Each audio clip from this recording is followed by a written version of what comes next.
Beverly Hills puniest greens I ever did see. What you mumbled about, Granny? A body can't find no greens in these Beverly Hills. I've been out all morning. All I got was a scraggly handful of rhubarb leaves. That hole might have had 2 bushels. Collard, mustard. Well, to simmer down, Granny. Maybe Jethro and me will bring you back some greens from the country today. Oh, you going shooting? Yep, Mr. Drysdale asked Jethro and me to go out with him and another fella. Hey, what are you going to shoot? Some more of them skeet? Oh, no. Today we're going to be shooting game. Oh, praise be. We can use some fresh meat. Try and get a possum or a squirrel. Well, according to Mr. Drysdale, we're going to be shooting some game called golf. Intarnation is a golf. Well, I don't rightly know, Granny, but they must be thicker than crows in a corn patch around here, because Mr. Drysdale says everybody in Beverly Hills shoots them. I ain't never seen no strange critters running around. They must live in holes in the ground like a gopher. Yeah, I reckon maybe you're right. Just the other day, I heard him say he shot 9 holes of golf and got 57. There must be a mess of them to a hole. Paul, look at all the stuff Mr. Drysdale sent over for you. What's that, Melanie? Well, these here's what you call golf bags. Doggy. Sure is a heap fancier than a gunny sack for toting game. You know something, Jed? Them golfs must be about gopher size. If Mr. Drysdale can get 57 of them in one of these. Golfs ain't nothing like gophers, Granny. Them things can fly. Fly? Golfs? Yes, sir, Uncle Jed. Mr. Drysdale said the fellow we're shooting with today, what's his name again, Ellie? Mr. Durocher. Mr. Leo Durocher. Yeah, well, anyway, he got 4 birdies yesterday. Golfs must be mighty funny-looking critters. Fly like a bird and live in the ground like a gopher. Well, Mr. Durocher knows how to get them rascals. He shot 32. He just ain't in it with Mr. Drysdale. He shot 57. Well, the only thing I know is that them rascals are sure hard to kill. After you shoot them, you gotta club them. Dickens, you say? Right, Granny. The big boxes are just full of golf clubs. Look at this, Uncle Jed. That's a wicked-looking knob on this club. You could brain a bear with that. You think that one's wicked? Look at this one. That knob is solid iron. Oh, here's something else Mr. Drysdale sent over to us. He said we're supposed to wear these things when we shoots golfs. All right, doggies, Jethro, them golfs must be the toughest little critters there is. First you shoot them, then you club them, then you stomp them with spikes. That ain't all. Miss Jane says to me, she says, when your Pa and Jethro go out to shoot, tell them to watch out for the traps. Traps, too? Ooh, I can't wait to tangle with one of them golfs. For pure scrappiness, they must make a mountain lion look like a pussycat. That's the truth, Uncle Jed. But they come right at you. You gotta dodge them and duck them. We got the fella to show us how. Who's that? Mr. Durocher. Miss Jane says he's a famous dodger. Yes, sir. He's so good, he coaches all the other dodgers. Well, doggy, I can't wait to meet Mr. Durocher. Me too.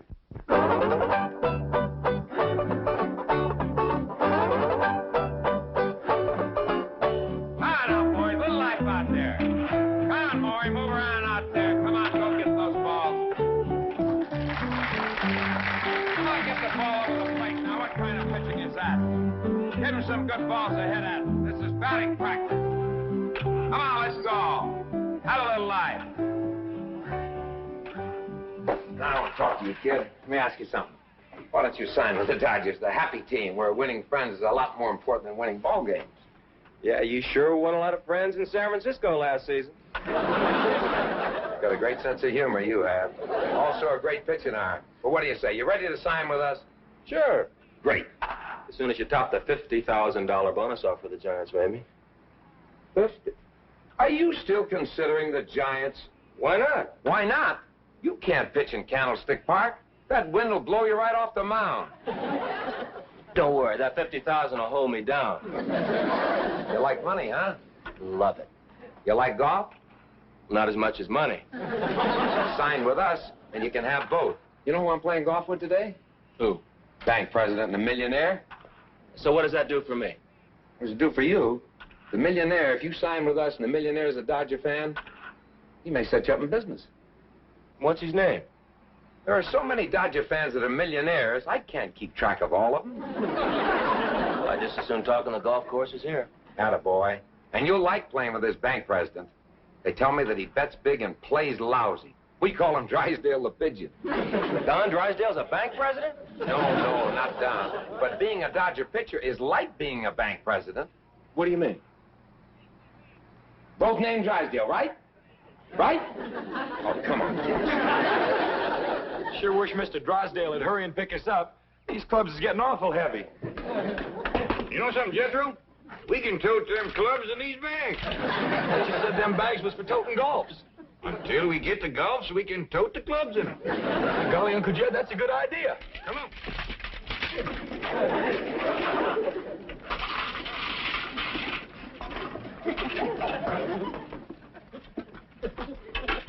What ain't nobody ever thought of that before? Paul, Miss Jane just called from the bank. She said Mr. Drysdale couldn't shoot golfs with you today. He's got a big business meeting. Oh, shucks, I was counting on it. Me too. Well, I tell you what, Jethro, let's load up the truck and we go over there and we shoot some with Mr. DeRocher. Okay, Uncle Jed. Now, you tell Granny that I don't know when we get back, but we'll bring her some fresh cut greens. Okay, Paul. You know where to go? Yes, sir, Uncle Jed. It's, Wilshire Country Club. Be nice to get back in the country again. Granny, Paul said, what are you doing with this golf club? He'll never miss it. Besides, it's dandy for stirring greens.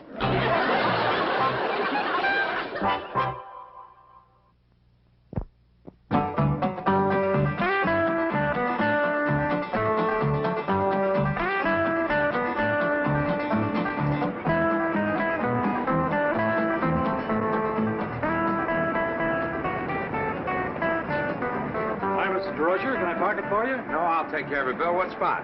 Bank number 12. Right.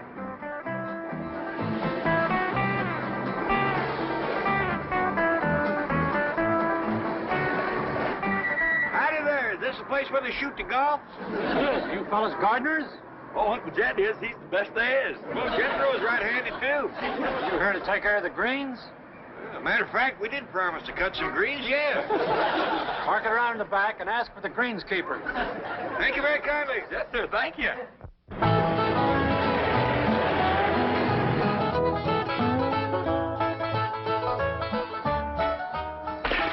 Jethro, I think you're right about them golfs being birds. I was? Yeah, when I come out here, I seen some people take 2 little white eggs out of that hole over yonder.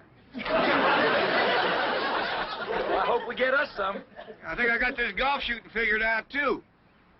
I've been watching, and this whole pasture's full of people knocking them little eggs along the ground. Oh, yeah? The way I got it figured, when a golf comes out of his hole to get his eggs back, you shoot him. I think you have got it figured out, Uncle Jed. Hey, this young fella got himself a whopper, ain't he? Hey, where'd you get that, little feller? Mr. DeRocher gave it to me, and he signed it, too. Is Mr. DeRocher here? Right over there on that bench. If you ask him, he might give you one, too. Well, thanks, Sonny. Come on, Jethro. Great game you arranged, Leo. The bank president canceled, the millionaire didn't show up, and we can't get a caddy. I talked to the starter. He's going to give us the first 2 that come in. Look, I got to catch a plane to San Francisco tonight, Leo. Look, kid, I told you. Forget about San Francisco. The Dodgers are the greatest... Mr. DeRocher here? Right here. Well, Mr. Drysdale can't come, but me and Jethro would like to go along with you, if that's all right. Oh, it's great. See, I told you we'd get caddies. Now, whose bags are those? Oh, Mr. Drysdale sent them over. Look, put them right over there in the rack. Take ours. Oh, thank you very kindly. That's mighty neighborly of you. Oh, I've seen some seedy-looking caddies in my day. They're really scraping the bottom of the barrel at this club. Well, let's give them a break.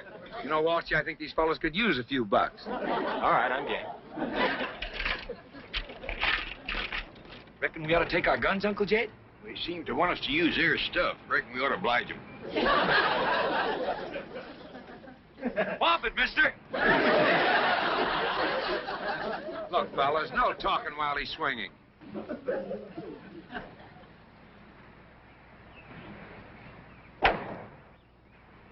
Holy cow, what a drive.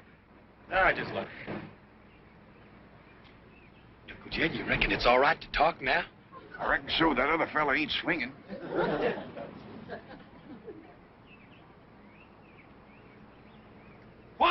DeRocher? You'd make a great umpire. Well, thank you, sir. Well, I'd appreciate it very much if you'd be quiet while I'm swinging also. Oh, yes, sir.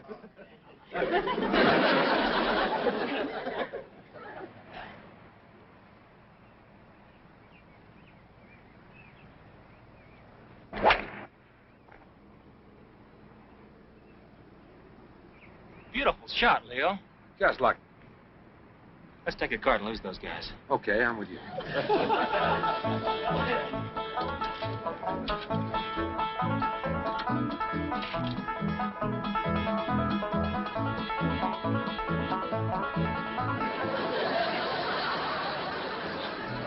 They're gaining on us.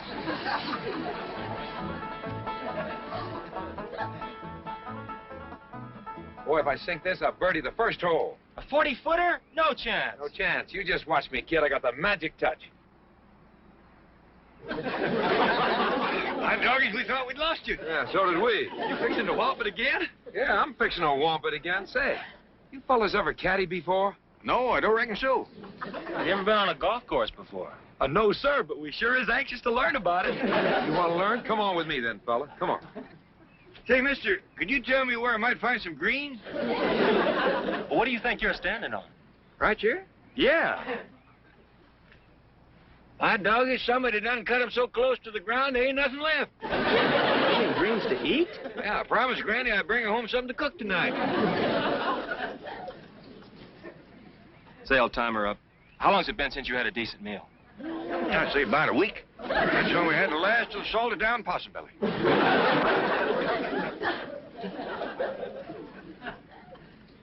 Now, have you got the idea? Just stand there quietly and hold the pin, right? Oh, yes, sir.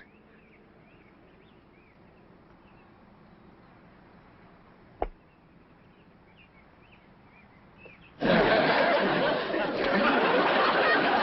it for you, Mr. DeRocher. What do you mean you saved it for me? If I hadn't stopped it, it'd have fell right in that little hole there. Oh, give me that ball. Oh, take it easy, Leo. Look, these poor guys haven't eaten in a week. Mr. DeRocher, your golf egg is stuck in the top of that tree yonder. Well, why don't you two fellas just climb up there and get it out of there? Ain't no call to do that. Jethro can knock it out for you if we can find something for him to throw. You mean you can knock that little ball out the top of that tree? Easy if I could find a rock or something. Never mind a rock.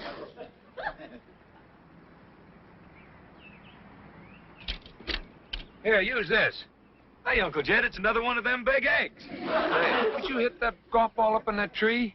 Hit it? I can't even see it. I'll knock it down for you, Mr. DeRocher. Okay.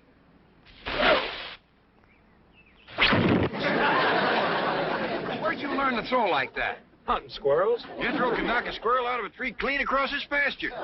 Can you throw like that in the level? What you mean? Or could you hit the trunk of that little tree over there? Whoa. You mean the one with the knothole in it? Got it. Oh, yeah, that's the one. Reckon so. If he can hit that trunk from this distance, he's got the greatest arm since Satchel Paige. I'll fling it for you, Mr. DeRocher. Okay. I'll put it right in the knothole. How long can you throw like that? Well, after about 8 or 10 hours, my arm kind of stiffens up, so I have to start throwing with my left. I can throw harder with my right, but my left don't get tired so quick. Hey,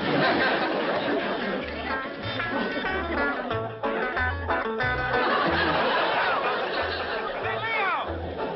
Hey, Leo! Why are you running? Keep right on going to San Francisco.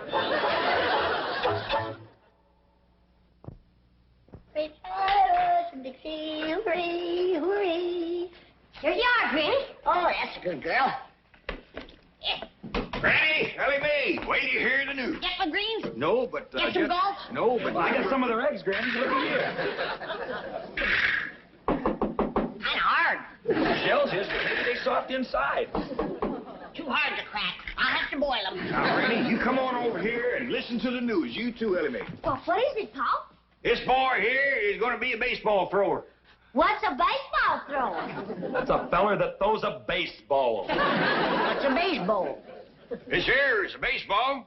They play a game with these things. Well, how do you play it, Pa? Well, far as I can figure, you get one of them golf eggs stuck in the top of a tree, and then you knock it out with this here baseball. Yeah, and then if you knock it down, you get to throw the baseball through a knothole. That sounds like fun. Can I play, too? Well, now, Ellie, I don't know. Well, I can throw just as good as Jethro.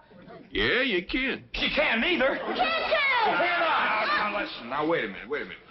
Let's let Mr. DeRocher decide. He's coming over here in a few minutes with something called a contract for Jethro. Well, I want one of them contracts, too. Oh, wait, let's just sit here and wait for Mr. DeRocher.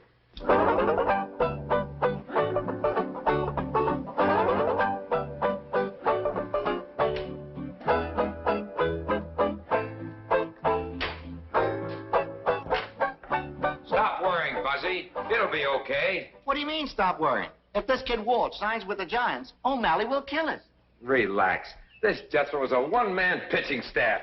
Believe me, if we sign him, you can put, seats in the bullpen. Let all the other pitchers sell hot dogs. O'Malley would love us. Now, don't throw too hard, Ellie Mae. You'll drag Jethro plumb through the woodwork. Okay, Paul. There goes that spook playing music in the walls again. One of these days, I'm going to conjure that rascal out of there. Well, I reckon might as well get out front. Somebody always comes to the door when that music plays. I thought you said this Jethro was a poor boy. They must be the caretakers here. They're so poor, I know they haven't eaten in a week. And he still threw the ball that good. And fast. If we feed this boy, we're going to have a gorilla to catch him. They work for bananas. And I think O'Malley would love it. No, he wouldn't. Well, Mr. DeRocher. Mr. Clampett, I want you to meet our general manager, Mr. Bavasi. Well, howdy. Come in. Well, now, Jethro, after you throw this here baseball into the knothole on that tree, well, then what happens? Well, then Mr. DeRocher throws his arms around you and says, "Praise be, I got me a pitcher." Pitcher? According to him, that's what baseball teams is always need. Big, strong pitchers.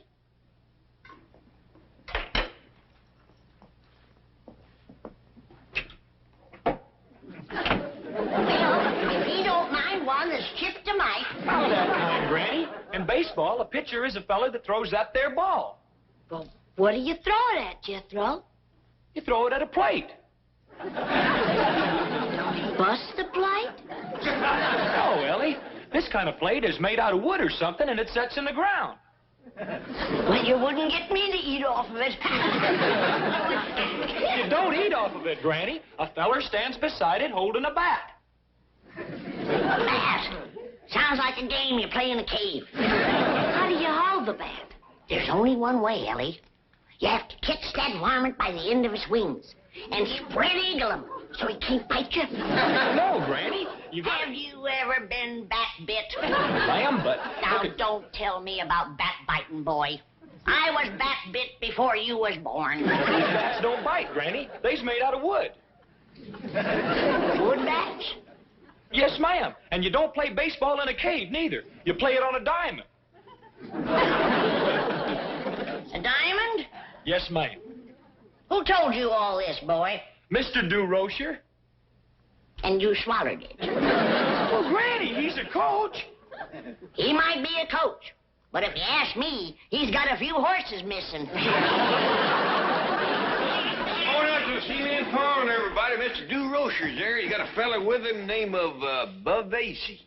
Who's he, Paul? Well, he's the general manager of them Dodgers. Mr. DeRocher calls him Buzzy. Well, if you ask me, Mr. DeRocher is the one that's buzzy. Are you coming, Granny? No. I'm going to stay here and do something sensible. I'm going to boil these golf eggs.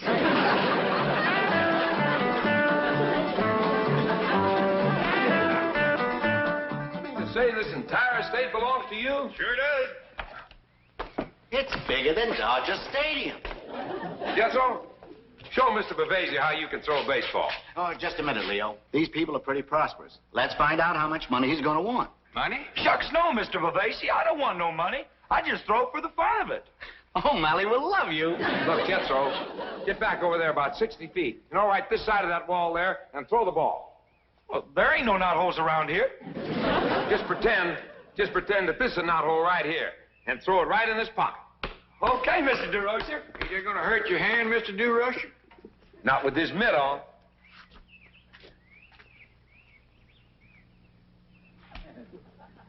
Watch this, Buzzy.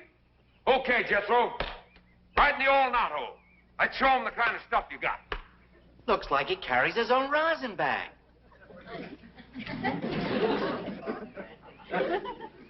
Ready, Mr. DeRocher?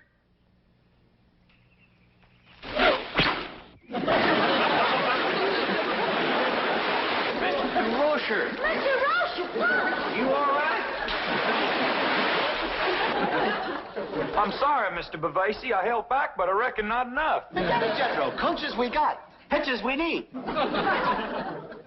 What's all that grease on your hand? Oh, that there's possum fat. I can't throw straight tall unless I put that on my hands first. You're kidding. No, sir. I've been throwing rocks like that since I was this high. Now I can't throw nothing that ain't smeared with possum fat.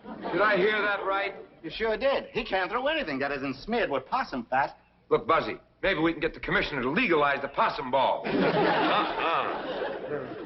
So long. Well, where are you going, Mr. DeRocher? To drown myself. Oh, Larry will love you. I never seen a feller so fond of water as that Mr. DeRocher. Yes, sir, Mr. O'Malley. I'll catch the 5:30 plane to San Francisco. No, don't worry. I won't let that Weston kid sign with the Giants. Bring him back or what? Off the Golden Gate Bridge? But I just got out of the water. Yes, sir. Goodbye. Gee. Here you are, Mr. DeRocher. Well, thanks. This soup will warm you up. Here, have a piece of Granny's cornbread and put hair on your chest. Yeah. Will it put anything up here? Hey, it's kind of sparse, ain't it? Arse. I've seen more hair grow on a hog's liver. Hey, this is pretty good. Chicken, isn't it? You didn't miss it much. Chicken hog. Would you like a golf egg? A what? A boiled golf egg. Boiling them made them kind of rubbery. And that yolk is black as coal. Maybe put a lot of salt on it. That'll fix them up. Oh. Thanks, I'm not hungry. You suppose my clothes are dry yet? Well, they ought to be. Jethro and Ellie Mae is running around the block trailing them in the breeze. Here you are, Mr. DeRocher. Bone dry. Yeah. Thanks a million. Say, Jethro, are you sure that you can't throw without possum fat? Oh, yes, sir. I'm positive. I can throw as good as Jethro without possum fat. She sure can. Ellie Mae can out-throw anybody. Oh, yes, sir. She's got plenty of stuff. Yeah. We could never hide it under a Dodger uniform. You come on outside and I'll show you. Well, I got an hour before my play. Don't mind if I do play a little catch. All right, Ellie. Aim for the glove.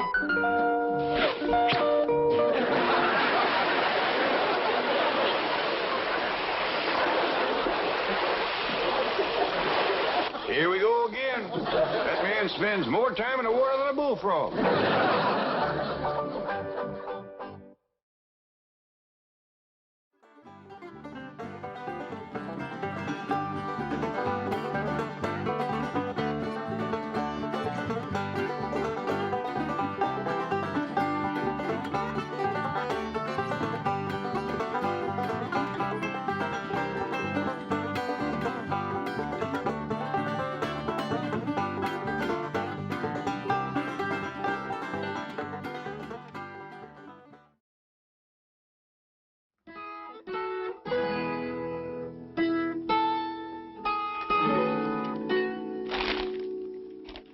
Trust him not, dear gentle lady.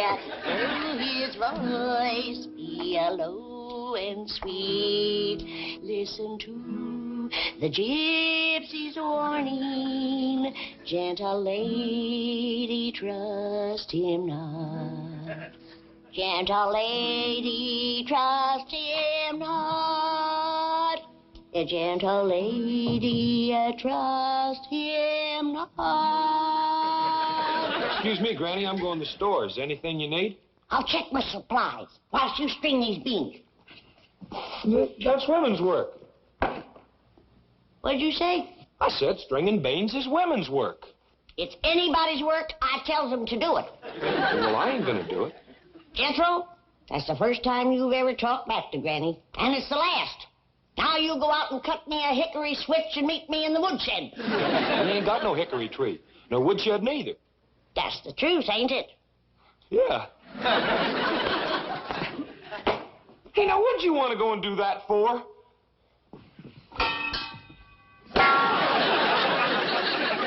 Do you want to string beans or do you want to stand up for your meals for the next few days? I want to string beans. Let's do it. Let's see what I got here. 1 deviled hawk eggs, 2 pickled pawpaws, 3 harmony grits, and 1 salted down hog jowls, 1 sack of salt, 1 sack of sugar, and 1 sack of dried beans, 1 skunk. 1 skunk. Jethro, there's a live skunk in that cabinet. You go get him out. I'm sorry, Granny. I'm going to have to talk back to you again.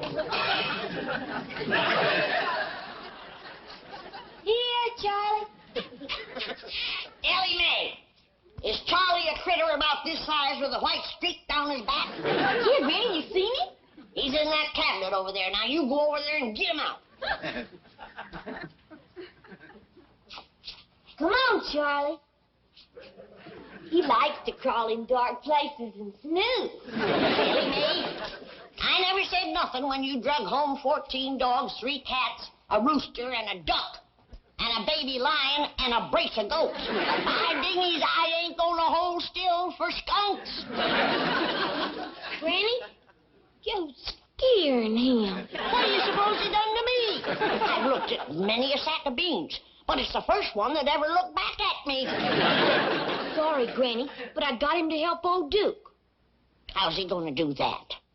Well, Pa says old Duke was a-losing his smeller. He can't trail nothing no more. So I figured if he could sniff any trail, it'd be Charlie's. Yeah, your pa's been quite worried here lately about old Duke's nose going bad on him.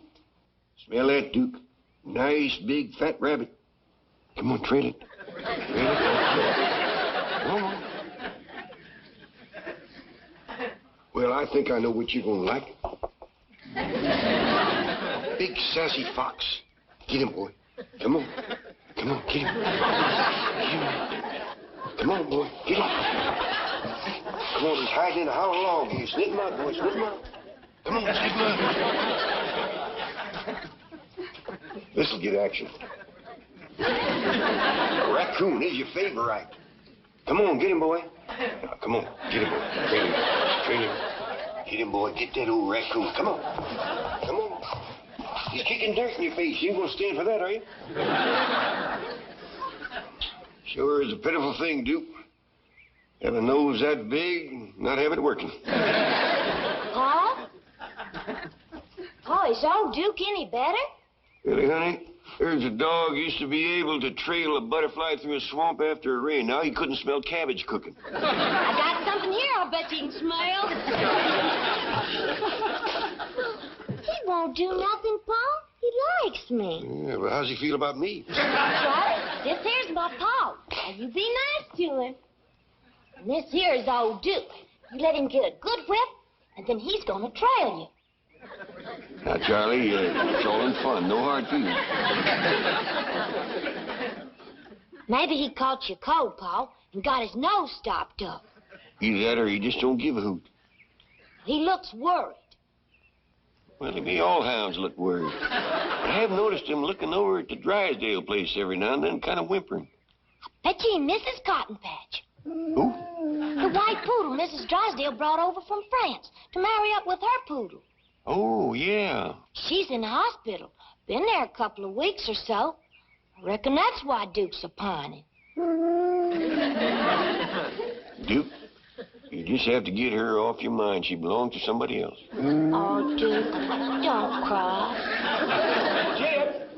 Uncle Jed, look what was in the mailbox for you. Come all the way from Paris, France. For me? Says right on it, Monsieur J.D. Clampett. Hey, I'll bet you that's from that pretty French lady. The one that brought Cotton Patch over. Yeah, the one you was courting and sparking. What are you talking about, courting and sparking? Well, you shaved for her. And in the middle of the day. You slickered down your hair with smell. Yeah, and you shined your shoes, and it weren't even Sunday. You put on your swallowtail coat and your courting derby. And then you went right on over to... Ain't you too young and got some chores to do or something? No, Pop. Why don't you open that up and see what that pretty French lady sent you? Probably ain't from her at all. Probably just some catalog. From Paris, France? Ellie, why don't you go out and help Granny and take Charlie back where you found him? Jethro, you take Duke for a run through the hills. Do you both good. Well, where are you going, Uncle Jed? You just take care of Duke, I'll take care of me.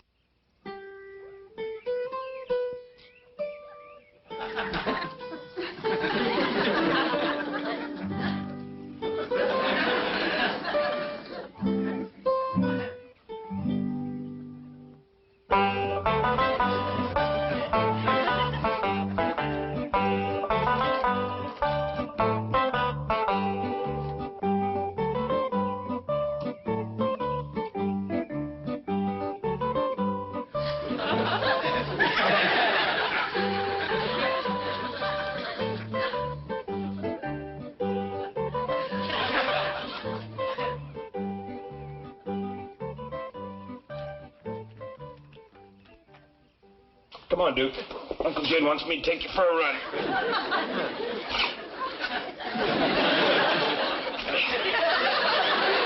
Duke, you can't run unless you get to your feet.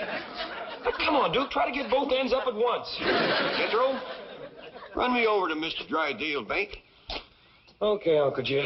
I can run you a heap easier than I can run old Duke. Wait a minute. I mean, run me down in a truck. Oh, all right. I'll go fetch it. One of these days, I gotta have a long talk with that boy.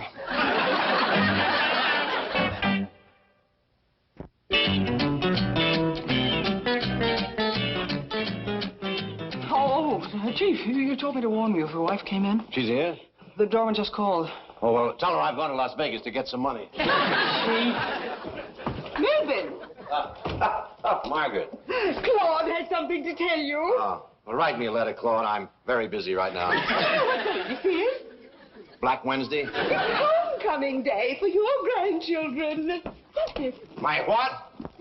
I talked to the doctor at the hospital, and he said Claude's wife and babies can come home today. Isn't it exciting? Aren't you thrilled? Beyond description. Claude is the father of quintuplets. Aren't you proud of him, Milburn? Margaret, it is not unusual for a dog litter to number 12 or even more. Why must you always belittle Claude? You know how sensitive he is. Oh, I'm sorry, Claude. Good show. Congratulations. Now, I've got a lot of work to do, Margaret. You certainly have. We want you to help pick 5 baby names. 3 boys and 2 girls. We want your suggestions. Well, my first suggestion is for you to go home and do it. I've got a bank to run. Bank. That's all your dadums talks about. Now, of course, the first boy should be Claude Jr., and the first girl should be Claudette. Claude wanted to name one of the boys after his dadums, but Milburn just doesn't sound French. Hallelujah. Let's all sit down, and we can go over my list of names. Claude, you can lie down. Poor darling. He's a nervous wreck. He's chewed his nails right down to the paw. Well, I'm going to be doing a little nail chewing myself before this is over. Isn't it exciting?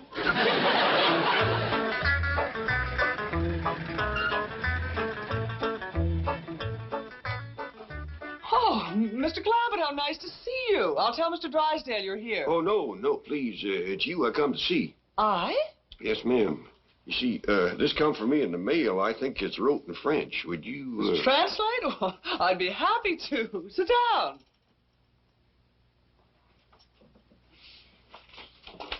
Oh, Mademoiselle Denise. She said she's going to send me a picture. Such a beautiful woman. So sweet and so charming. Funny thing about her, I couldn't understand a word she was saying, but I sure did like the way she was saying them. Shall I read the letter to you? Yes, ma'am, but not too loud. Cher Monsieur Clampett, dear Mr. Clampett, here is the photograph I promised. I shall be coming to Beverly Hills again very soon now. And I hope that I may take one of you back to Paris with me. Well, I wonder which one of us she's going to take. Be a treat for Granny. No, Mr. Clampett. She means a photograph of you. Oh, I don't think I got none. Leave that to me. It's easily arranged. I read on. Mrs. Drysdale has cabled me that Colette is expecting and has invited me to come and take my pick of the litter of puppies. I am looking forward to seeing you then. Sincere best wishes, your friend, Mademoiselle Denise Bouchard. Doggies. Sure is handy to understand that foreign writing and talking. Reckon you could learn me? Well, yeah, yes, in time. Today? I could give you a lesson at noon. How long would it take? Oh, an hour. Hour? That ain't bad. Well, I'll tell Mr. Drysdale and be right over. Thank you. Come in.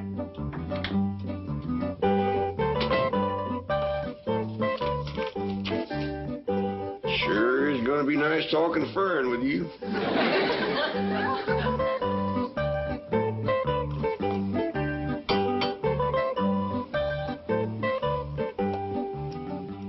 How do you do? It is good to see you again. Thank you. I am fine. How do you do? It is good to see you again. I am fine. Who you talking to? Bonjour, madame. Quel plaisir de vous voir. Merci beaucoup. Je vais bien. Oh, you're that foreign-speaking lady that Jed got all frizzled up over. Come on in.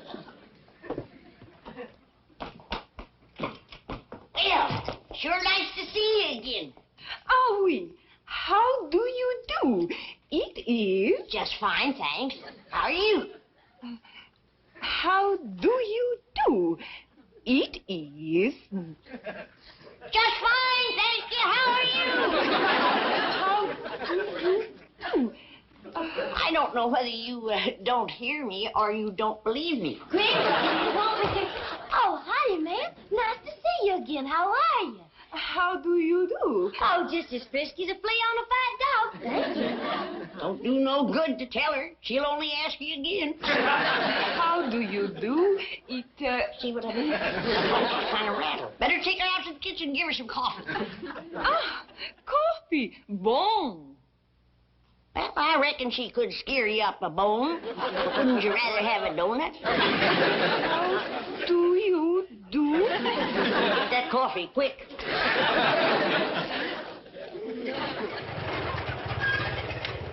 Thank you, Jethro. Oh, Uncle Jed, can I see what you got from Paris? Oh, I reckon not, Jethro. Besides, wrote in French. Can you read French? Well, Miss Hathaway's coming over here to learn me. Now, you pull the truck up out of the way. Granny? Jed, you got company. Who? That beautiful foreign lady that you were so sweet on. From Paris. She here already? In the kitchen having coffee. Doggone. Another hour and I'd have had my French lesson. Where you going? Going up to wash my hands. Howdy, Granny. Jethro, finish my sweeping. I gotta go someplace. No, ma'am, Granny. What? Sweeping is women's work. You go cut me a hickory switch and you wait for me. Granny, I told you before, there ain't no hickory switches, nor woodsheds in Beverly Hills. No wonder they have to have policemen to watch the young'uns. I ain't gonna bite on that one again. I'm too smart. Is that a fact? Yes, ma'am, Granny. Uncle Jed says it's because I go to school. Oh, you're much too smart for a poor old woman that ain't had no schooling or nothing. Yeah. That'll be the day when you can outsmart your old granny.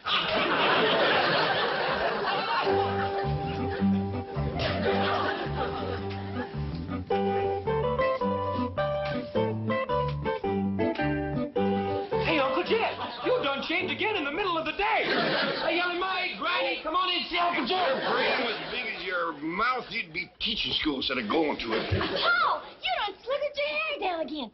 And put smell on it, too. It shines your shoes.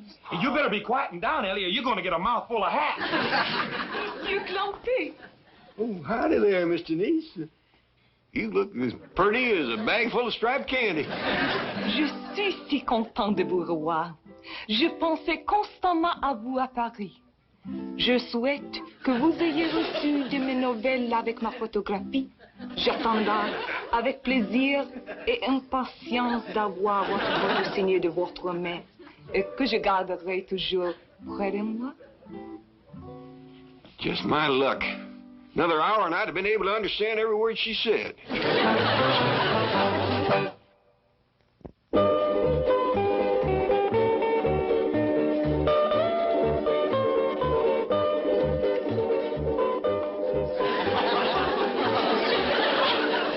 Margaret, this was my den, and you said I could have it back. All right, dear. If you'd rather I add a new wing to the house. Ah, never mind. I'll keep on using the basement. Mildred, isn't it cunning?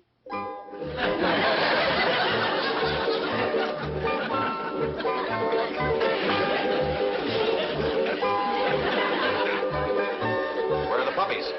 They're with their mumsy-wumsy. I'm surprised you didn't hire a baby nurse. Oh, I must speak to the poodle pediatrician about that. Melbourne, this is going to be the most thrilling moment. Our first look at our first grandchildren. Will you please stop calling them that? They are dogs. Now, let's have our look so I can get back to the bank. Oh, but wait, dear. Don't forget your mask. What? Sake. Oh! It's that hillbilly beast. Shoo! Scat!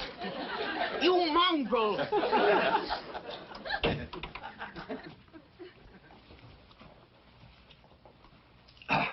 Margaret, something tells me you closed that window a couple of months too late.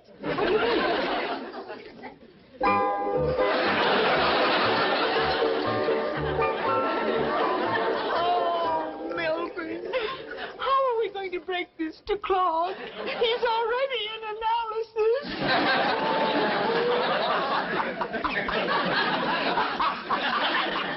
Now, try again, Mr. Clampett.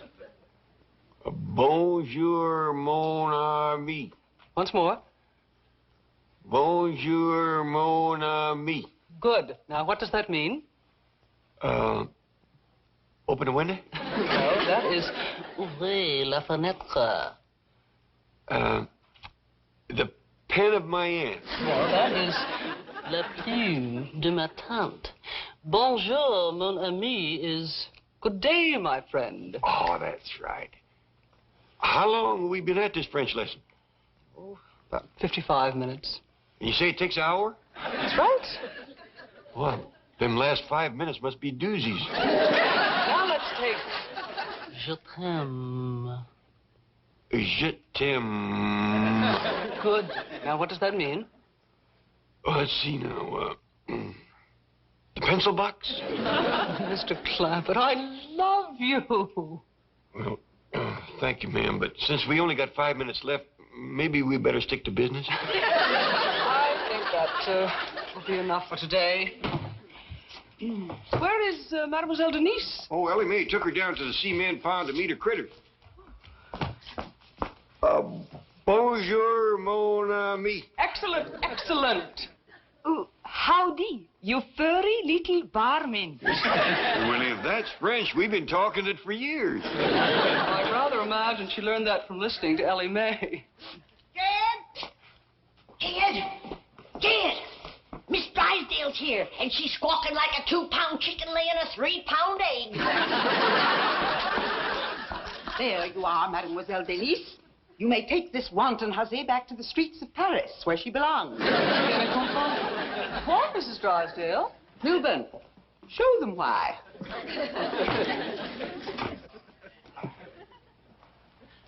Oh, quel bébé précieux!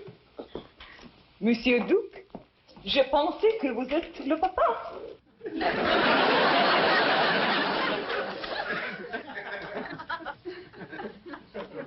Duke, There sure enough is a family resemblance. Guilty as sin.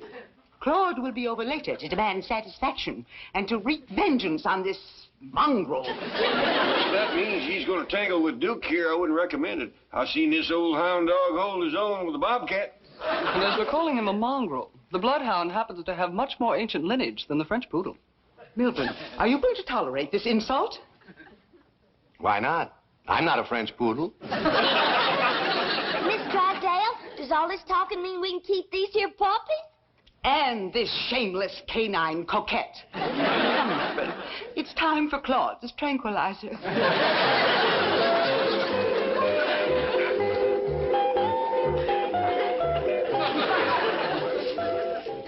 is everybody staying for supper? Well, Granny, I kind of figured that Miss Denise being so far from home and all, that she might want to eat supper out at one of them French eating places. Well, good. If that's what she wants, let her go. How many of us does that leave? Well, you don't understand. I'd be going with her. Well, cooking ain't good enough for you, huh? Granny, it ain't that. It's just I'd like to spend a little time with her alone. Oh? Well, why didn't you say so?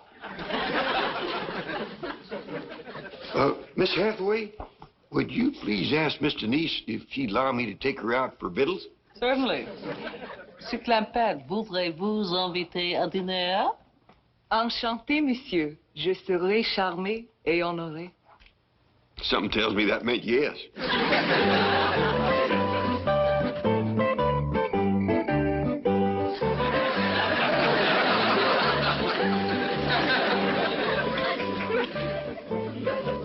Well, we're ready. We? Yes, you'll need an interpreter. Well, Mr. Clampett, if you're thinking three's a crowd, you're right. But I have taken care of that. Jethro? Attendez. Hey, Uncle Jed, Miss Jane says we's going to double date. Well, that wasn't exactly the way I planned. Mr. Clampett, I told Jethro that if you went out tonight, it would be a double date. Oh, well, in that case, I can't let you break your promise. Double date it'll be.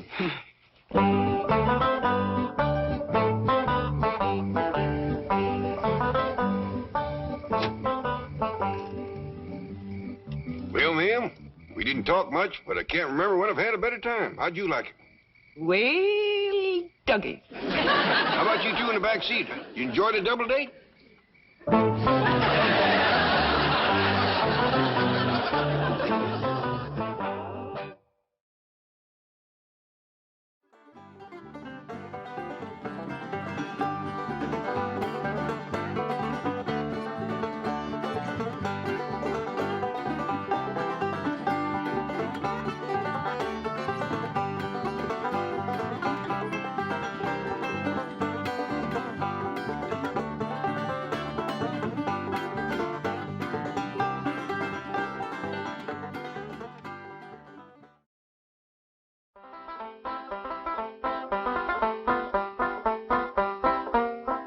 Jessie had a wife to mourn all her life, a cheer and they was brave. 'Twas a dirty little coward that shot Mr. Howard, and they laid Jesse James in his grave. 'Twas a sad... Pop, Jethro and me's awful worried about Granny. What's she doing? Nothing. Just sitting in the kitchen, rocking and staring at the walls. She won't talk to nobody nor say hi to her. Yeah, I noticed Granny kind of drooping this morning. I reckon she misses Pearl. But them two was always scrapping. I reckon that's what she misses. You know, Granny's a lot like that band of yours, Ellie. She loves to scrap. That's the truth. Used to pleasure her considerable to throw Aunt Pearl out of her kitchen. Yeah, Granny don't want no one cooking in there except her. Jethro, I think you just come up with an idea. I did? What was it? Ellie will go out there and act like she's going to fix up a mess of victuals. That'll get Granny's hackles up. You take care of her for me, Jethro. Now, Ellie Mae, I know it's against your nature, and I know how much you love your Granny. But for her own sake, I want you to try to be real spiteful. Try to get her riled up. Do it, Pop. Hey, Uncle Jed, can I go too? After all, it was my idea. Oh, wasn't it? Yeah, Jethro. And take that bandy along with you. Ain't nothing riles Granny more than chickens in the kitchen.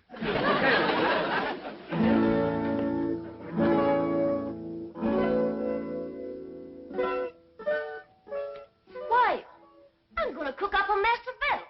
That's what I'm gonna do.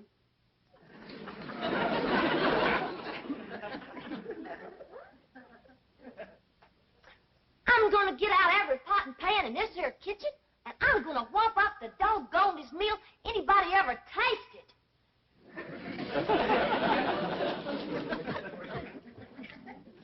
Hi, Allie. What you fixing on doing? I'm gonna cook up some victuals. Granny don't allow nobody to cook victuals at her kitchen. I don't care what Granny don't allow. I'm gonna cook up some victuals anyhow. I'll help you. Here now, what are you youngins up to? Oh, we's gonna cook us some victuals. Why, you know Granny don't allow that in her kitchen. We don't care what Granny don't allow. We's gonna cook us some victuals anyhow. Jethro, is that a chicken you're holding? Yes, sir. Well, you better get shed of it right away. No, I mean outside. Ain't nothing riles Granny more than chickens in her kitchen.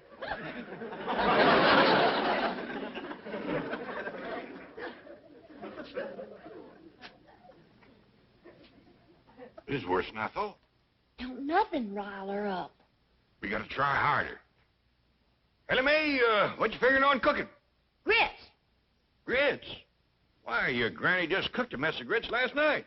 I know, Paul, but them was the worst mess of grits anybody ever cooked. Well, heck, I ate 4 great big heaping books. Ellie Mae Clampett, what a spiteful, riling thing to say about your Granny's cooking. Child is right, kid. I can't do nothing no more.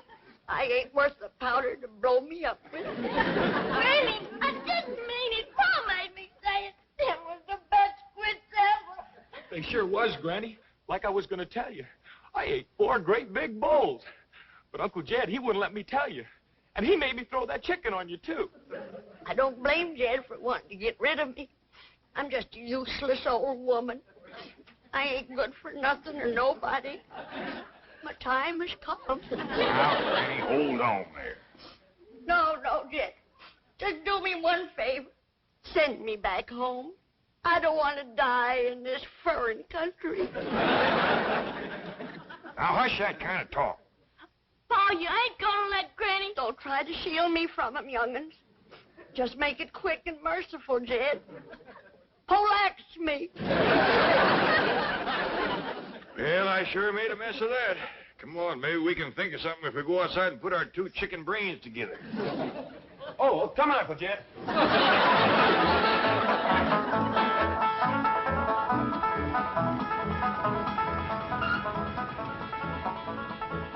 You wait here. I'll go and see Mr. Drysdale. I asked Miss Jane to come to supper, too. Mr. Drysdale, look who's here.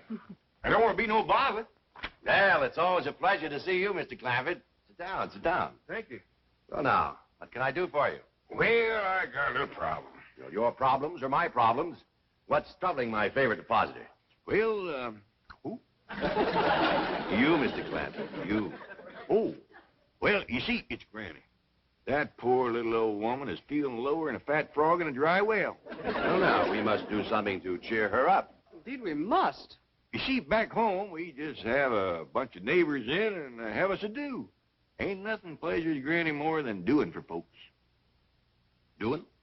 Yeah, you know, womping up a big feed, tapping the keg of her cider, seeing everybody has plenty to eat and drink and has a good time.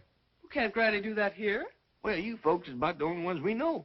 We'll be happy to come. Just say when. I reckon the sooner the better. How about tonight? Well, I'll be right neighborly. Miss Drysdale in town? Yes, she is, and she'll be delighted to come. Delighted.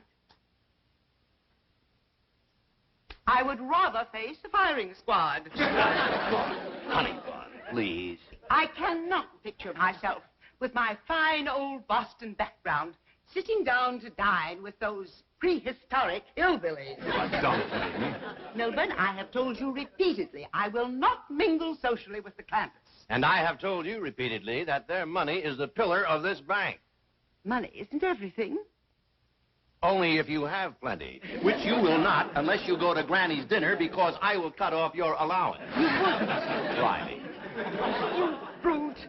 Associating with Jed Clampett has made you the same kind of a man that he is. Oh, no, Margaret. If I were the kind of man Jed Clampett is, I wouldn't waste time talking. Oh, no. I would put you across my knee and paddle your fine old Boston background.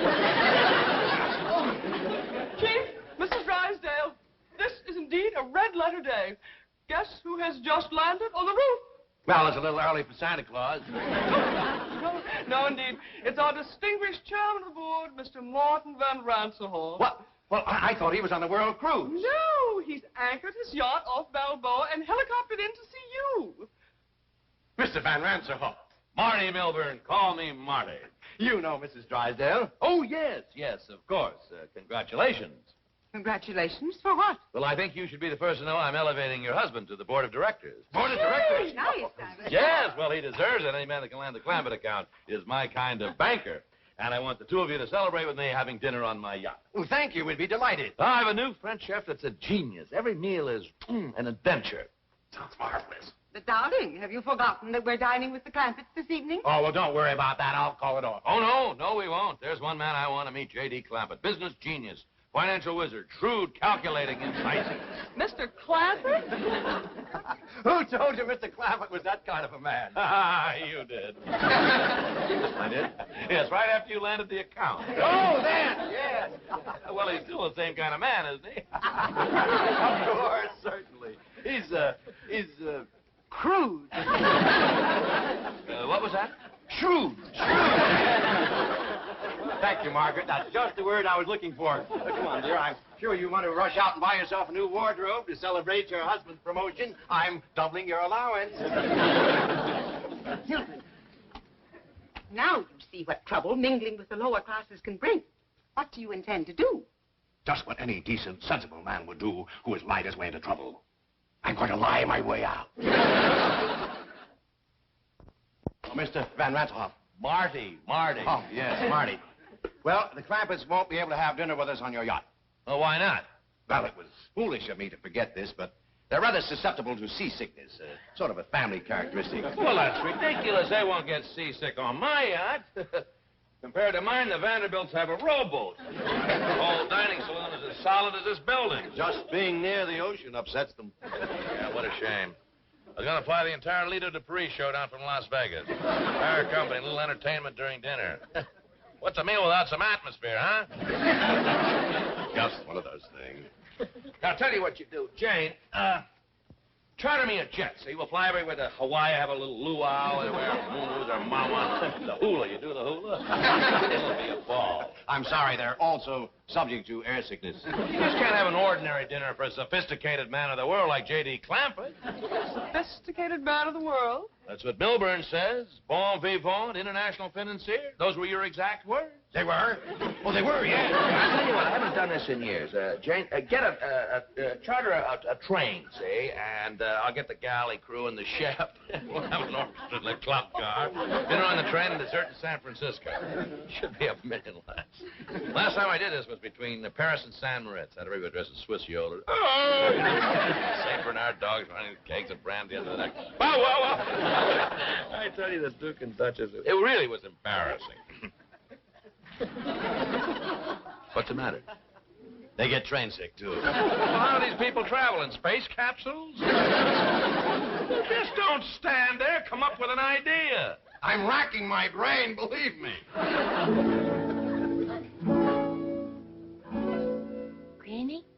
Granny, look-a here. I learned Earl a new trick. He's a dead rooster. Dog. Just put his bows in a pine box and send us home for burying. He really did. He's just playing. Look at this. See? He's alive. More than I can say for me. Enemy, you just stop playing with that chicken. You got lots to do. What, Pa? Oh, cooking for company, that's what. We're having a big doing. Well, who's all coming? Well, Miss Hathaway, Mr. Drysdale, Miss Drysdale, I don't know who all. Well, what'll I cook? Well, the fanciest spread ever. Jethro's out right now getting some fresh victuals.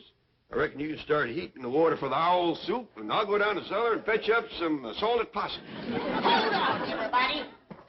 We's having a do, I'm gonna do the doing. Now, man, get this chicken out of here. Nothing rouses me like chickens in my kitchen. And the rest of you scat, too. Ellie Mae, you set the table in the fancy eating room. Jed, you go cut me some fresh greens. Oh, we're gonna have a doing for the folks next door. I'll bake 'em up a possum and plenty victuals more. We'll have a keg of cider and a little Mountain Dew, and we'll all have ourselves a hullabaloo.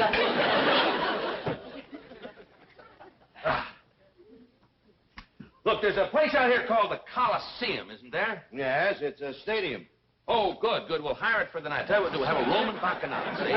All the guests will wear togas. They'll have laurel wreaths in their hair. Marty, yes? I don't think you can get the Coliseum on such short notice. Well, I'll tell you what, we'll get Grauman's Chinese. That's the theater. Rent the theater, you understand? Have all the guests dressed in kimonos, and we'll have dinner out in the forecourt. Oh, and by the way, Jane, get me some fresh cement. I'll bet you Jed Clampett never put his footprints in wet cement while eating fried shrimp. Well, to tell you the truth. Oh, I know what you're going to say. That's the trouble with fellas like Clampett and me. We've been everywhere. We've done everything. There just are no new thrills. Yeah, that's probably why the Clampetts are such a secluded family. They never go out. Say, by the way, you're going there for dinner tonight, aren't you?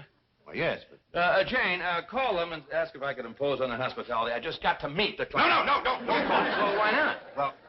they don't like to talk on the telephone. Now, I'll go up there in person and speak to them on your behalf. Oh, good boy, good boy. Look, just in case, I better get a date for tonight. Get me Liz Taylor on the telephone. I believe she's in Europe. Judge Gabor. Married? Paula Bridgerton married. Susan Hayward married. Jane Mansfield married. Jane Hathaway. Single. Who is she? Yours truly. Yeah, Shirley MacLaine married. Mr. Van Ranshoff, I think I should tell you that I already have an invitation to the Clampetts for dinner tonight. We are very good friends. Very close. Really? Listen to me. Oh, would you mind turning around?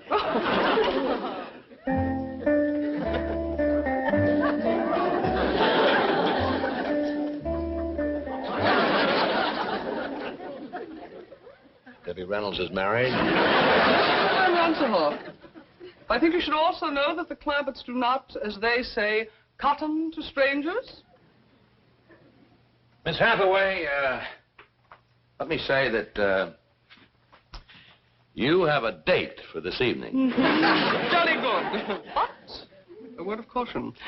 The fact that I have appeared eager might lead you to believe that I am a girl with whom you could take liberties. Nothing could be further from the truth. I permit no familiarity on the first date. Bless you, my girl. I can't tell you how sorry I am, Mr. Clampett, but you see, Mr. Van Ranshoff is my boss. Well, bring him along. Granny's got plenty of possum, grits, and owl soup. Well, I'd love to bring him, but he has dinner planned on his yacht, and I have to do what he wants. I'm terribly sorry. Well, so am I. Poor Granny is going to be like a mule kick to her. Well, tell her we'll come tomorrow night or tomorrow morning for breakfast if she likes, but tonight I have to be with Mr. Van Ranshoff. Well, I understand. Thank you, Mr. Clampett. Thank you very much.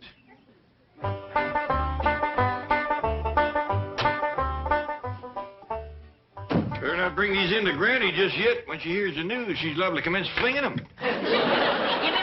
Jed, just heard the news. Simmer down, Granny. You can't catch Mr. Drysdale. He done gone.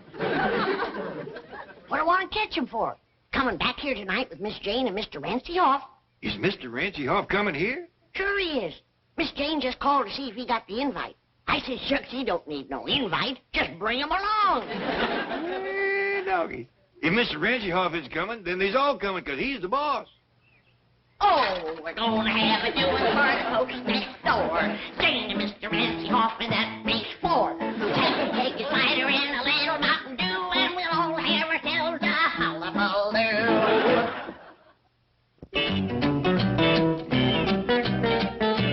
What do you mean Ranshoff's going to the Clampetts? I'll be exposed. I'll be ruined. Chief, Veritas vincit omnia. If that's the name of a poison, get me some. See? Truth conquers all. Tell Mr. Van Ranshoff the truth. Admit that you deceived him. Do you know what happened to the last man who admitted that to Ranshoff? He is now working at the bank at Moose Jaw, Alaska. He goes to work in a dog sled. I have an idea. I am Mr. Van Ranshoff's date tonight. I'll tell him the truth. I'll pick a romantic moment and seal it with a kiss. Are you kidding? He has a bank north of Moose Jaw. Wait till you see the divine gown I purchased. It was designed especially for an evening on a yacht. We'll take it back and try to get something as good for a day on a dog sled.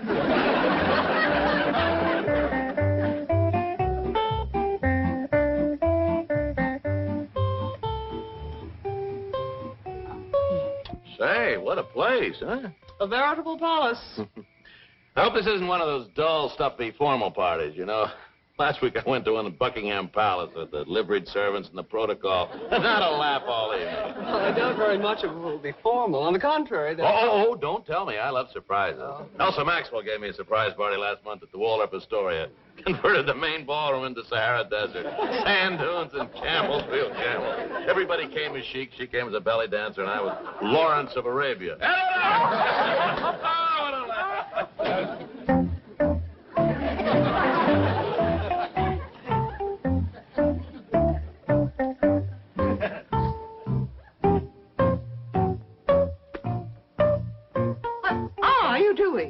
I'm packing for Moose Jaw, Alaska. Ranshoff just arrived at the Clampetts.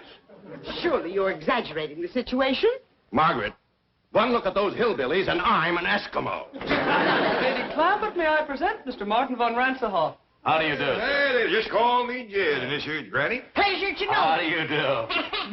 This is fabulous. No, this is Ellie. Your daughter, Ellie Mae. Howdy there. Say, I got a rooster that plays dead. You want to see him? All right, Mae, let's wait till later to show off your critters. And this fine young fella here is my nephew, Jethro. Howdy, Mr. Ranshoff.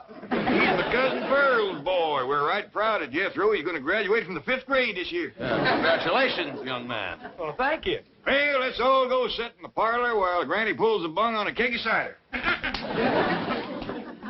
Jane, this is marvelous, simply marvelous, and what a surprise. Who would think that a stuffy millionaire like Clampett would come up with a hillbilly party? The man is a genius, and those accents, they must have been practicing for weeks. Longer than that. Yes, when do they start the hoedown or the square dance or whatever they're going to do? Oh, excuse me, Mr. Ranshoff. Marty. Well, come on, Marty. Once Granny pulls the bung on that cider, it evaporates awful fast. Look, we'd like to get in the spirit of the party. Have you got any more clothes like the one that you're wearing? Sure. Ellie Mae, Jethro. Take these folks upstairs and get them some party clothes. Out the way. Jane. Here I am. You look like something out of Tobacco Road. Well, you're not exactly Adolphe Manjou yourself. You know, I can't get over an important millionaire like Clampett going to all this trouble to surprise me with a hillbilly party. He's a wonderful man. He's the greatest. He's a millionaire's millionaire. I'll always be grateful to Drysdale. By the way, why aren't the Drysdales here? Well, that's rather a long story, Mr. Van Ranshoff. Call me Marty the way Clampett does. That kills me. Well, Marty. Mr. Drysdale thinks you're going to transfer him to your bank in Moose Jaw, Alaska. Moose Jaw, Alaska?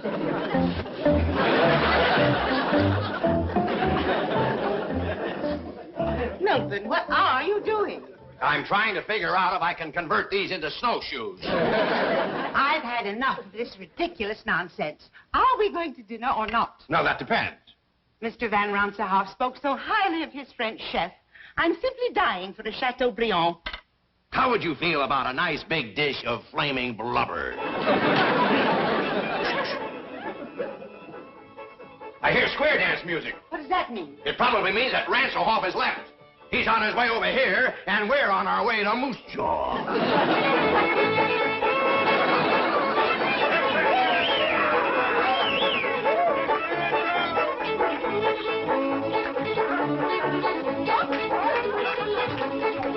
Oh,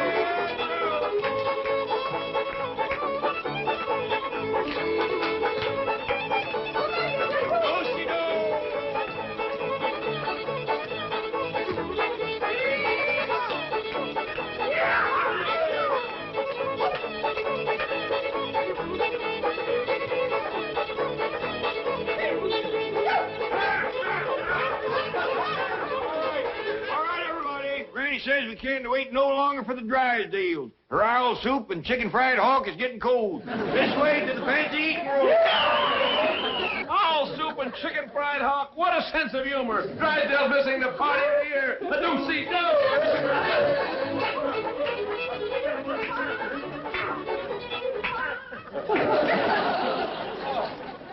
Dinner in the billiard room. This is priceless. Now, before we all sit down, there's a couple things I better explain to you, Marty.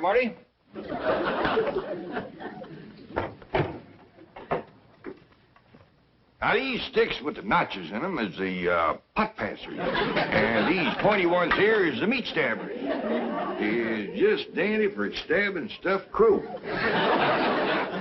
Wish Elsa Maxwell and Pearl Mesta could be here. Partial to stuffed crow, is they? Well, come on, sit down, everybody. First we'll have Grace, and after that, Ellie Mae will pass out the deviled buzzard eggs. He is just fine with baked possum.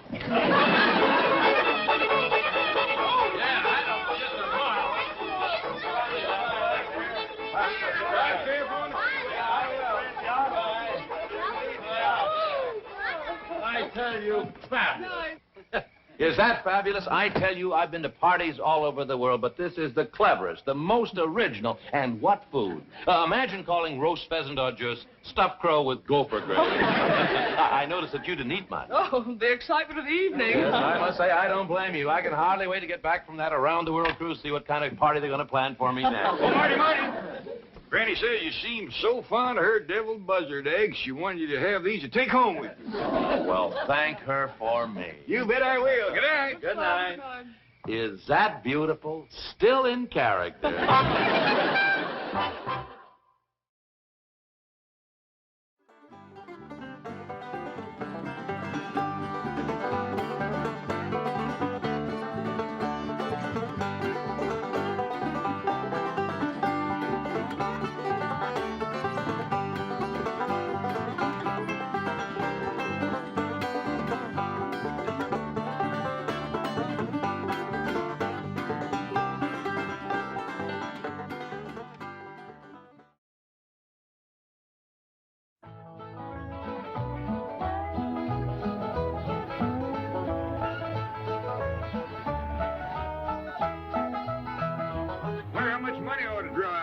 Forget, I need school supplies. And I need victuals for my critters. And I need victuals for you critters.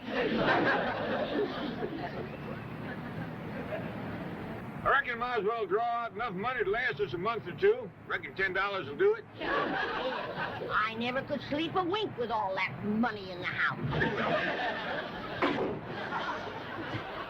I told you not to drive with that hangover.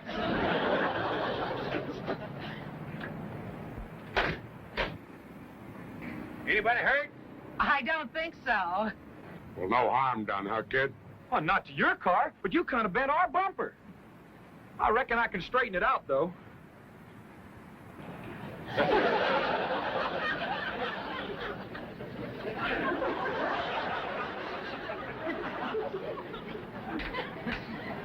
Atta boy. You going in the bank, old-timer? Yes, sir. I was planning to. Well, come with me. They know me here. Maybe I can do you some good.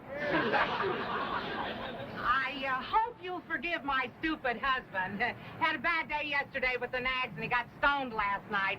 So now he's got to borrow some money to pay off his bookie. What's a bookie? A little rat called Sam the Collector. Oh, Jim could only stay away from the horses. Your husband likes horses, does he? Loves them, especially losers. Dad says a man who likes animals can't be all bad. Here comes Uncle Jed, Granny. Well, let's be on the way. Bye, ma'am. Glad there was no harm done. So am I.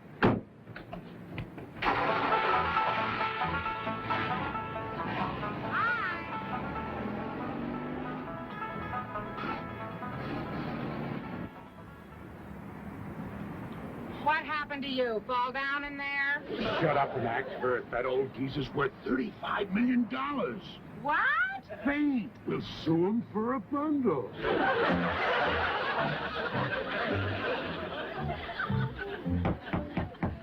Case of Johnson versus Clampett. Are the plaintiffs ready? We are, Your Honor. Are the defendants ready? Mr. Clampett. Yes, sir? Please rise when addressing the court. Yes, sir, your courtship. Your Honor. Oh, just call me Jed. Mr. Clampett, let me warn you that any attempt at humor will be dealt with severely. You're being sued for $100,000. Do you consider that funny? No, sir. Very well. Are you represented by counsel? Am I what? By who? You have an attorney.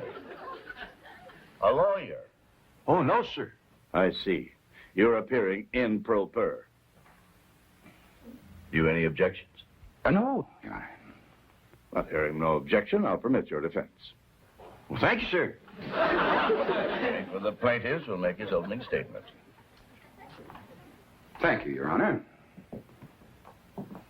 Although my clients, the Johnsons, are really in no condition to appear today, I have persuaded them to come to court so that Your Honor can see the carnage wreaked by this criminally careless family of hoodlums. Oh, excuse me, young feller, but our name ain't Hoodlum, it's Clampett. That's all except Granny, she's a Moses, and Jethro, he's a Bodine. He's my cousin Pearl's boy. Pearl's back home right now with Jeff Reed and his sister trying to get her married. She's 18 and still single. That is enough. That's the way my cousin Pearl feels. A girl passes 18 and her chances of getting a husband. Mr. Clampett, will you please be quiet? Now, I'm going to excuse this outburst because apparently you're unfamiliar with court procedure. However, one more infraction and I will hold you in contempt. You be seated. Proceed, counsel. As I was saying, Your Honor, I have prevailed upon my clients to appear today, although at the cost of great personal suffering to themselves. Bailiff, if you please.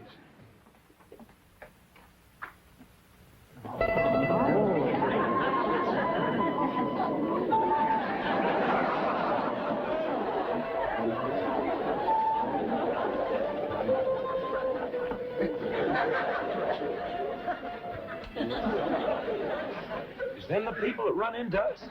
Sure is. What do you reckon happened to them? Something terrible by the looks of them. See, can you comfort them? Your Honor, protect my clients from these ruffians. You got a terrible memory for names. We's Clampett, except for Granny and Jethro.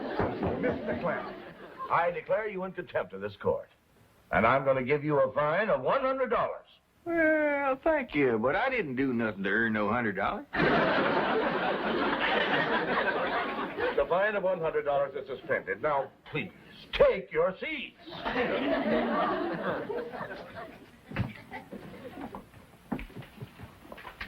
Jed, where's the $100 he promised you? Didn't you hear him, Granny? The judge spended it. What right he got spending your $100? Order in this court. The attorney for the plaintiffs will proceed. Your Honor, the maimed and broken bodies of my clients speak more eloquently than any words of mine in condemning the criminal actions of this lawless family. What'd he call us that time? Lawless? I know a family named Lawless. Awful nice folks. Raise pigs.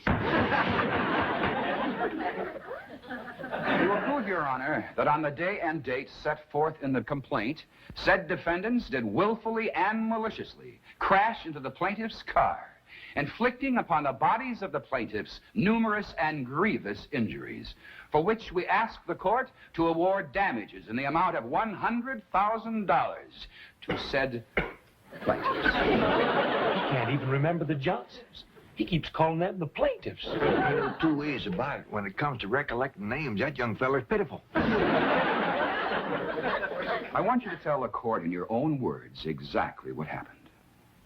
Well, Mrs. Johnson and I had just driven up to the bank where I hoped to borrow some money from my favorite charity, the Horse Lovers of America. And although we've been married for 20 years, Mrs. Johnson and I are still very affectionate. Proceed with your testimony, Mr. Johnson. Well, being affectionate as we are, we sat in the car for a few moments to speak of our love. I love you, Jim Johnson. I love you, Mabel. What other man would borrow the money to help those poor old horses on their way to the glue factory? I do what my heart tells me. Mabel! What is it, Angel? There's an old truck careening down the street out of control. Oh, Jim! He's heading straight for us! Well, have no fear. I'll protect you, darling. If that's the last I remember, Your Honor. Those monsters crashing into us in an alcoholic stupor. Honey, please. Court is recessed for 10 minutes. Who you reckon smacked into them people like that? I don't know, but they was driving something called a stupor. What do we drive, Jethro? I ain't sure, but I think it's called a Stutz. If we wasn't there, we could have helped them. Excuse me, mister. How do you get to the playground? Playground? Oh, yes, sir. He just called recess.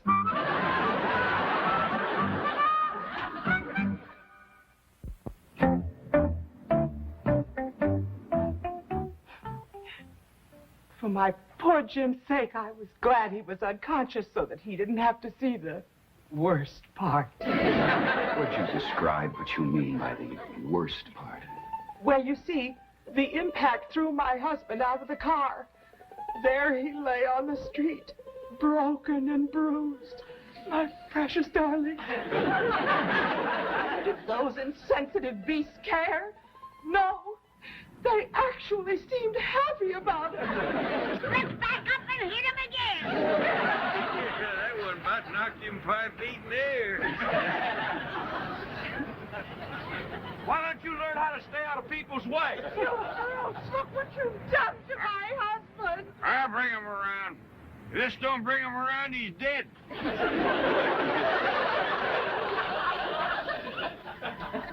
My poor husband, whose precious lips had never before touched alcohol. Your Honor, please, sir, Mr. Judge.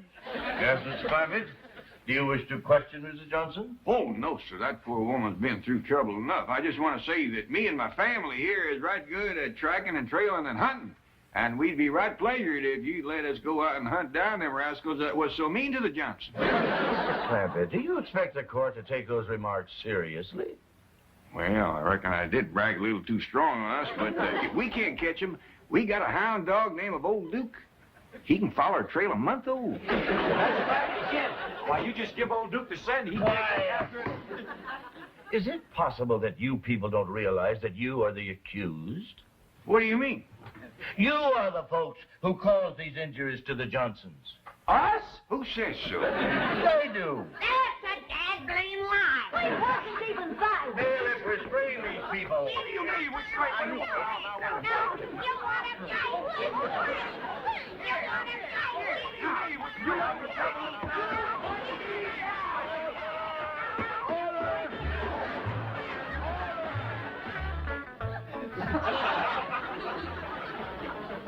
If you ask me, this is a heck of a place to spend recess. That fella said he put us in here to cool off. It's hotter in here than it is in there. Well, there's one good thing. He's going to give each one of us $100. Fine. That's what I say. Fine and dandy.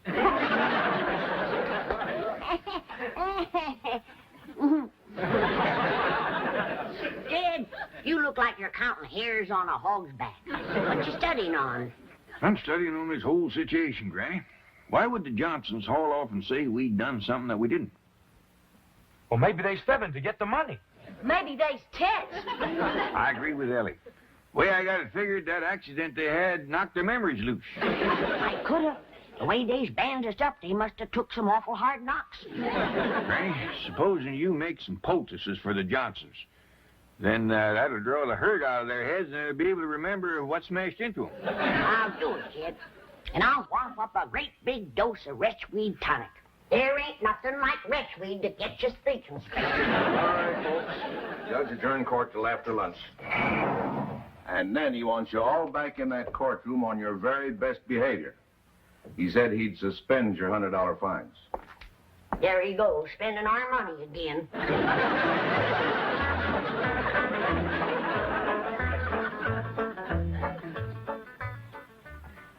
I'm going to ask the court for a judgment by default. Those hillbillies aren't coming back. They probably left town. Hope we didn't keep you folks waiting. We hurried the best we could. Didn't even stop to eat. Our piece over at our place. Granny got a lot of fixing to do. And you're going to feel a heap different when I get done with you. How dare you threaten my clients? Quieten down, little man. Ain't nobody threatening nobody. They're back, Your Honor. All rise.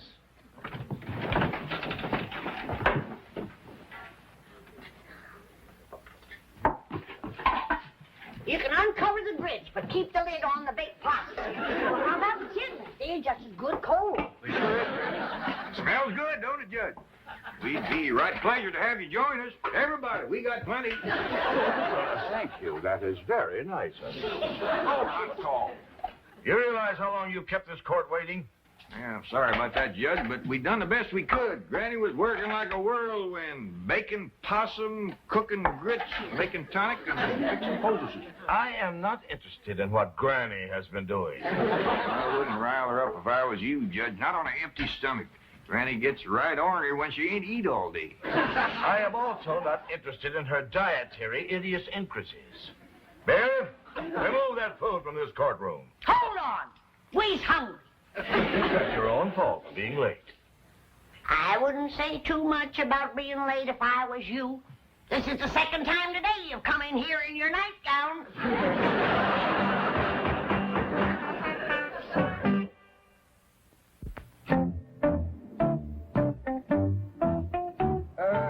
Tell me, Jethro, do you like to drive that old truck?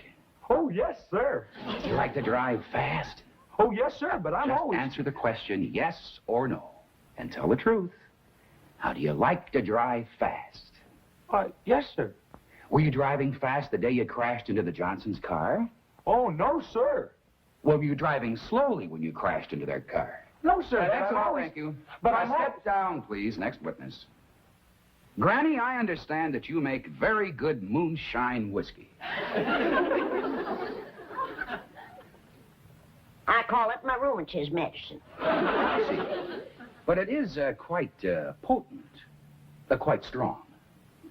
Well, you don't want to stand too close to a fire when you uncork it.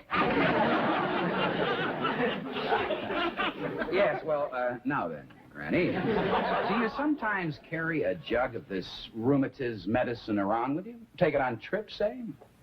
Only when I get my twinges. Well, were you having twinges the day you and your family crashed into the Johnsons? No, and we didn't. That's all, thank you. Now then, Ellie Mae, when the old truck here crashed into the Johnsons' car, would you show me just where you were sitting? Well, I was sitting right there, but we didn't... That's all, thank you. Mr. Clampett, how many guns do you have in your home? Well, Granny's shotgun, Jethro's lever action, my pistol, my squirrel rifle. You needn't go on, Mr. Clampett. That's quite an arsenal you have. Thank you. You're used to carrying a gun, aren't you? I've been toting a squirrel rifle since I was knee-high to a jackrabbit. And I understand you're quite a good shot. Back where I come from, if you didn't shoot good, you didn't eat. I see you shot only for food. Yes, sir. And you were very poor. Yes, sir. And then oil was discovered on your land, and you became very, very wealthy and moved to Beverly Hills. Yes, sir. But isn't it a fact, Mr. Clampett, that in spite of all your millions, you are still frequently seen carrying a gun? Yes, sir. You see, Now, just answer the question, yes or no. Do you, to this day, frequently carry a gun? Yes, sir. Were you carrying a gun the day you and your family crashed into the Johnsons?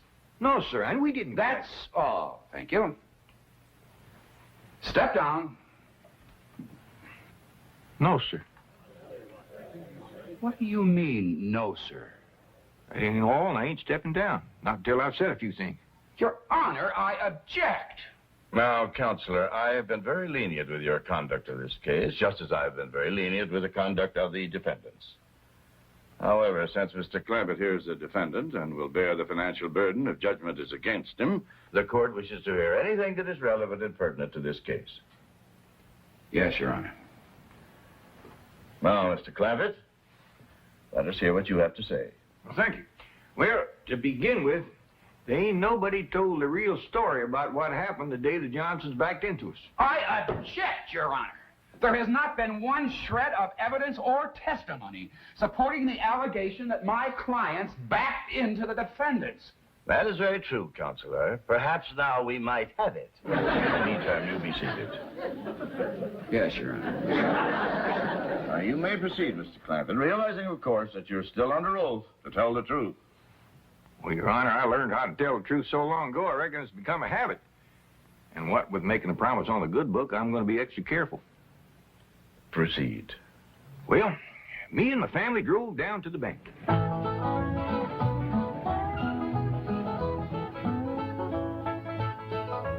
And then we drove on home, and that's the last we seen of the Johnsons till somebody come to the house and told us to come down here to the courtroom. You may cross-examine. Well, that's quite a story you told, Mr. Clampett. Very simple and very sweet. Just the truth, like I promised. You're innocent of all these charges against you, aren't you? You've nothing to hide. That's right. Then why, Mr. Clampett, did you not answer the summons and complaint served upon you by the county marshal? Summons and complaint? That is right, complaint.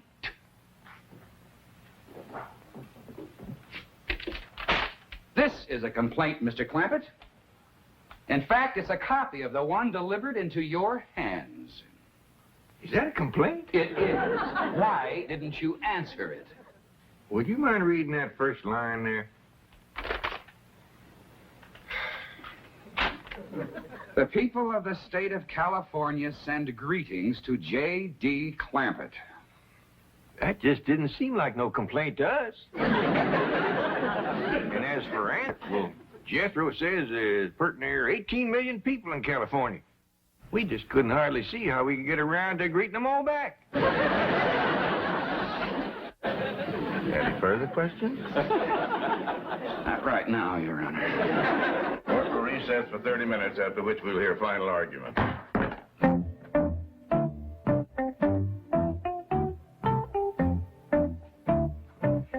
Mrs. Johnson, I'd like to have a little conference with you and your husband before court resumes. Do you know where he is? Probably out calling his bookie. Dr. Bookman. Another thing, you told me your husband was a teetotaler.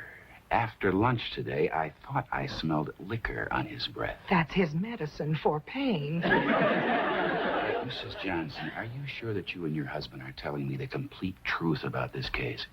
What do you mean? Are you siding with that millionaire against us poor crippled people? Bodies all aching and racked with pain? It's just that Mr. Clampett's story was very convincing. And there were no witnesses to the accident. You told me we didn't need any witnesses. You said because they didn't answer the complaint, we didn't have to bring in any witnesses. But you mean you could have brought in witnesses? All you want.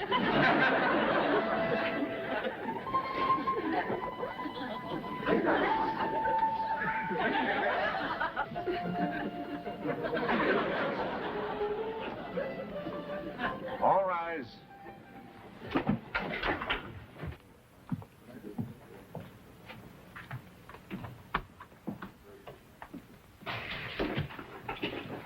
Counsel for the plaintiffs ready for his final summation? Yes, Your Honor. Your Honor, sir, Mr. Judge, could I say something that might save us all a lot of time? You any objections? No, Your Honor. Proceed, Mr. Clampett. Well, sir, if it's all right with you, I'd like to go ahead and give that $100,000 to the Johnsons. Do you admit the claims made by the Johnsons? Well, no, sir, it don't. But he deserves the money, and I can afford to give it to him more if he needs it. Would you mind telling the court why you think he deserves it? Well, Your Honor, I got a daughter here, Ellie Mae, and I reckon she means more to me than just about anything in the world. And during the recess, when I seen Mr. Johnson with his daughter and seen how much he loved her, just like I do Ellie Mae, well, it kind of tore at my heart. What daughter? Shut up. There he was in his wheelchair in that little room across the hall, and in walked this beautiful girl with the long red hair, and I knowed right away she was his daughter because she walked up to him and she says, "How's it going, Daddy?" Judge, Your Honor, with no nurse to help him, that brave man got to his feet and stood there straight and tall so she wouldn't see he was suffering. And he hugged her and he kissed her, and right then is where I found out she was a heap like my daughter, fond of critters. Because he said, "Marcia, darling, when I get this 100,000, I'm going to take you to Mexico and we're going to watch the ponies run." Run up for that. Your Honor, these developments surprised me as they did you. I asked to be relieved from the case at once. Request granted. This court finds for the defendant. Bring those plaintiffs back into this court immediately. They're to be held for perjury.